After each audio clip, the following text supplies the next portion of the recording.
Bienvenidas a este nuevo vídeo en el que daré mi opinión del drama Emperatrices en el Palacio. Un drama que ya tiene sus años, pero por el que no pasa el tiempo. Emperatrices en el Palacio inició el estilo de los dramas del harén imperial con gran éxito y se ha convertido en todo un referente. Así que no podía dejar de tener un hueco en el canal. Aunque Emperatrices en el Palacio es un drama bastante conocido, yo no supe de él hasta que me lo recomendaron en Reddit. Había visto otros dramas centrados en el harén de palacio y buscaba algo similar. Además, está ambientado en el reinado del emperador Yongchen, padre de Qianlong. Por lo tanto, podría funcionar como la precuela de Yanxi Palace o Ruyi Amor Real en el Palacio. Desde mi punto de vista, el estilo de Ruyi es el que más se asemeja a Emperatrices. Pero comencemos, como siempre, por hacer un pequeño resumen. Chen Huang es una joven de una familia noble que debe participar en la selección. La selección era un proceso que consistía en realizar una valoración entre una serie de candidatas para elegir aquellas que podían entrar en el palacio para servir al emperador como sus concubinas. No importaba si las jóvenes querían ir o no, debían hacerlo por ley si pertenecían a familias de alta alcurnia. Chen Huang no quiere que la elijan y asiste junto a dos amigas que desean todo lo contrario. Sin embargo, Chen Huang tiene la mala suerte de parecerse a la fallecida emperatriz, por lo que llama la atención del emperador y es seleccionada para casarse con este junto a otras doncellas más. Sin poder negarse, la vida de Chen Huang está ahora limitada a los muros de la ciudad prohibida y sus estrictas normas. Allí deberá convivir con sus compañeras, la mayoría de las veces enemigas. Tendrá que lidiar con la falta de favor y también con todo lo contrario. Ser la favorita del emperador aseguraba que tendrías buena comida, ropa y todos los lujos deseables, pero cuando perdías su atención podías acabar teniendo una vida más miserable que la de los eunucos más pobres. A pesar de todos los cuidados que Chen Huang pone por mantenerse al margen de las peleas de poder en el harén, comete el error de enamorarse del emperador. Pero la vida como esposa de un hombre que tiene a decenas de mujeres no es fácil, y menos cuando se trata del harén imperial.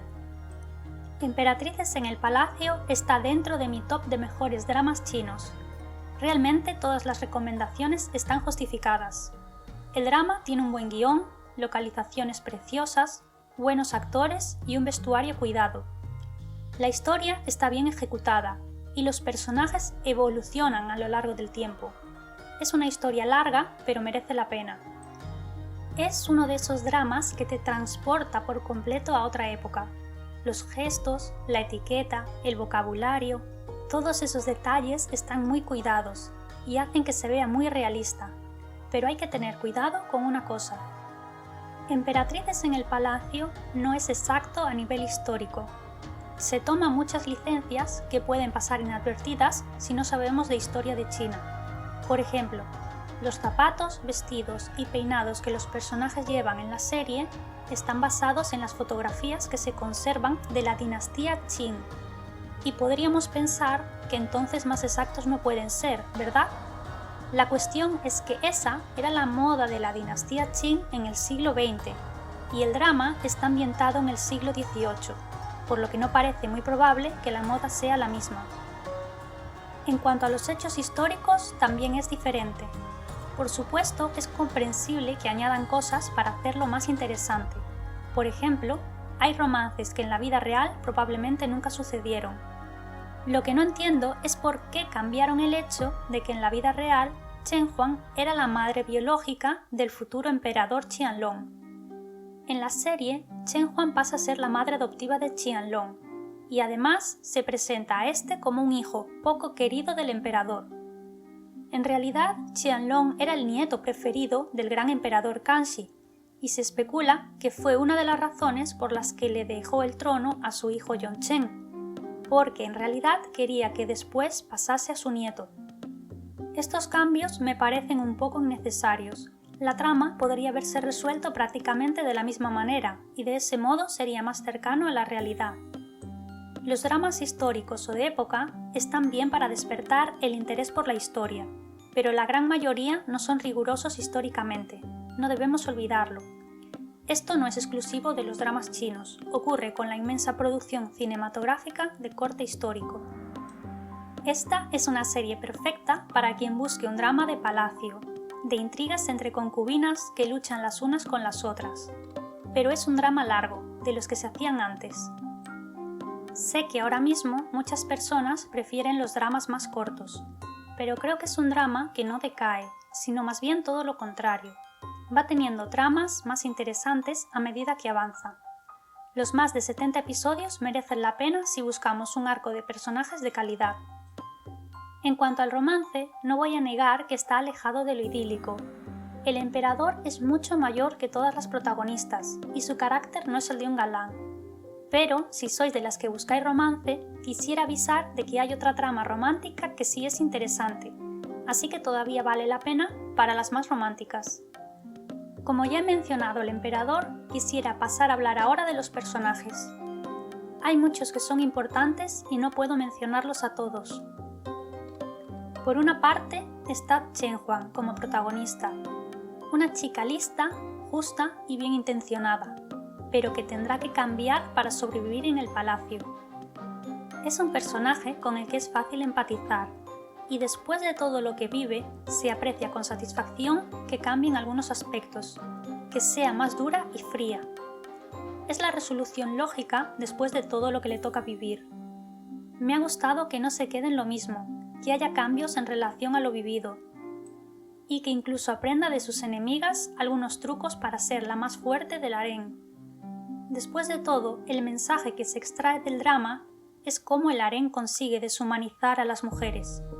Primero deben olvidar quiénes son, tener deseos propios o propósitos vitales más allá de hacer feliz al emperador. Luego tendrán que competir las unas con las otras y no podrán disponer nunca de un lugar en el que sean amadas y valoradas. El palacio se convierte en un lugar hostil y solitario para ellas. La actriz Sun Li lo hace realmente bien, especialmente en las escenas dramáticas. El elenco femenino está muy bien en esta serie y además tienen momentos en los que lucirse. Después está el emperador. Es el personaje central en el harén, aunque no en la serie. En este tipo de dramas, los emperadores no suelen tener muchas cualidades positivas, porque el drama necesita un conflicto para tener una razón de ser. Y sin un emperador voluble que vaya de una mujer a otra, no hay conflicto. Hay quien dice que es un emperador muy inteligente, y no voy a decir que no, pero creo que es uno de los que más me han exasperado, y esa era realmente su función, pero no por ello deja de ser insoportable. Es egoísta y maquiavélico, no le importa ser manipulador con tal de conseguir lo que quiere. Es totalmente injusto con las concubinas. En cuanto a la actuación, a mí no me ha convencido, ya sea por cuestiones del actor o de la dirección. El emperador se mantiene siempre con la misma expresión, ni siquiera cambia cuando está feliz, furioso o triste. El actor es mucho mayor que las actrices que interpretan a las concubinas, y quizá por eso hay tanta lejanía en sus relaciones, pero ni siquiera hay química con ninguna de las chicas. Me resultó difícil ver entre las parejas la existencia de ningún tipo de relación. La concubina Hua es el villano principal al principio, y es otra actriz que se luce mucho y que lo hace muy bien. La concubina Hua no es la persona más inteligente, pero es cruel y tiene una familia poderosa, además del favor del emperador. Creo que sus atuendos son los mejores junto a los de la protagonista. Es un placer para la vista ver sus trajes y peinados. Las dos amigas de Chen Huang también lo hacen muy bien, cada una a su manera. Realmente es un drama donde casi todos los actores tienen la oportunidad de lucirse, y el resultado es realmente bueno. Por algo este drama sigue estando vigente a pesar del paso del tiempo. Mi experiencia final con este drama ha sido positiva, y me alegro de haberle dado una oportunidad, aunque al principio no estaba convencida porque era un drama algo viejo. Creo que, aunque sean diferentes, su calidad es tanta como la de Minlan, otro drama que ya reseñé y que está considerado de los mejores en la temática histórica. Las tramas e intrigas que se desarrollan son complejas y están bien resueltas. Hay muchos giros inesperados y los personajes no se mantienen estáticos en el tiempo. evolucionan en relación a los sucesos que viven. Todo el apartado de vestuario, escenarios, peluquería, etc. está muy cuidado y por eso es un drama que ha envejecido bien. Es una superproducción que no debemos dejar caer en el olvido. Creo que si estás buscando un drama con una protagonista inteligente, esta es una opción excelente. Por ejemplo, diría que le gustará a aquellas personas que hayan disfrutado de Uy y Amor en el Palacio, Minlan, Yanxi Palace o Corazón Escarlata. Esta es mi recomendación. Si ya lo habéis visto, me encantará recibir vuestros comentarios opinando al respecto. Si el vídeo os ha gustado, dadle me gusta y suscribiros para disfrutar de más contenido similar.